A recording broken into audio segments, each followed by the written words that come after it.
This presentation is a guide to completing the Form I-765 Application for Employment Authorization for OPT students.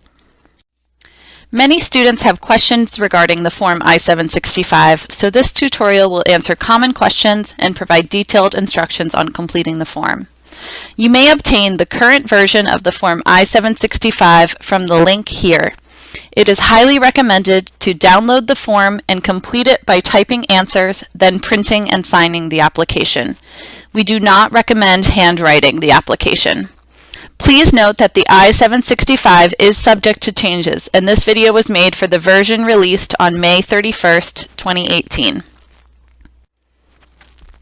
On page 1 and part 1 of the form, the applicant must indicate the reason for applying. If you have never applied for work authorization document, EAD card from USCIS, please check the box, Initial Permission to Accept Employment. If you have applied for OPT in the past, please check the box 1C, Renewal of my permission to accept employment. On page 1 and part 2, Information about you, please write your name as it appears on your passport. If you have had previous legal names, such as your last name before marriage, please write that in the Other Names Used section on the right. On page 2, for question 5, you must enter the mailing address that will be used for your I-765 application. This is the address where all documentation regarding your case, including your EAD card, will be sent. It should be a residence where you intend to live for at least 3 to 5 months in the future. You must write your name on the mailbox in order to ensure the successful delivery of your EAD card. If you prefer, you may use the address of LaSalle's Office of International Services or a reliable friend or family member. In this case, you should write the person's name in question 5A in care of name. For question 6, you should indicate if this is your physical residence by answering yes or no. If the address used in question 5 is not where you actually live, you must write your physical address at the time of the application for questions 7.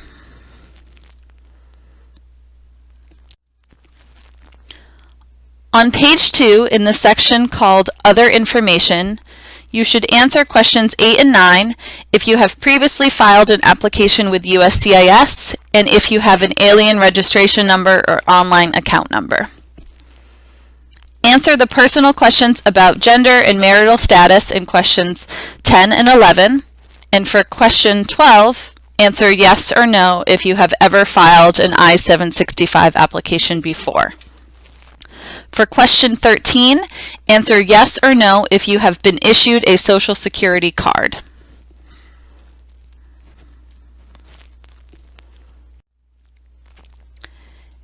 If you answered yes to number 13A, please enter your Social Security number in question 13B.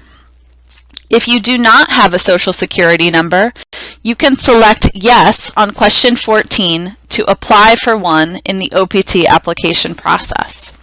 If you intend to apply for a Social Security number, answer yes to questions 14 and 15 and provide your parents' information in questions 16 and 17. For question 18, list all countries where you are currently a citizen or a national.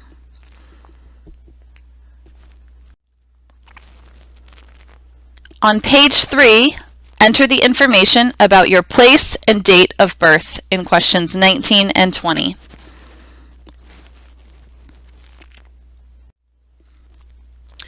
For question 21, enter your I-94 arrival and departure record. You can obtain this by going to the website. You can also enter your current passport information regarding the passport number, country of issuance, and expiration date. For question 22, look at your I-94 record to write the last date of arrival into the United States. And in question 23, enter the city where you arrived to the U.S.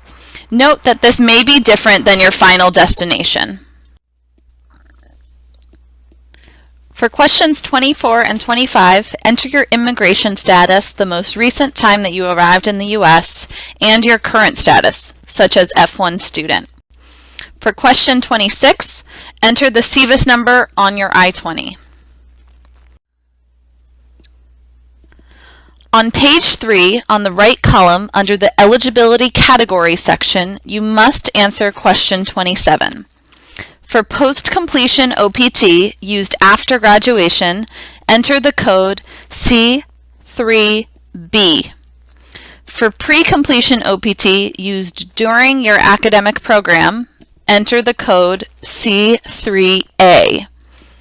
If you are applying for pre or post-completion OPT, you can leave the questions 28 to 31 on page 3 blank.